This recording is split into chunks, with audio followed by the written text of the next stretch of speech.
अलक्ष लक्ष लक्ष पाप लक्ष सार सायुधम ततस्तु जीव जंतु तंतु भुक्ति मुक्तिदायकम्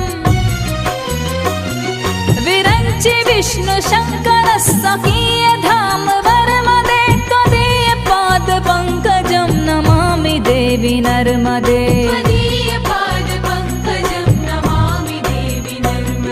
नमामि देवी नर्मदे।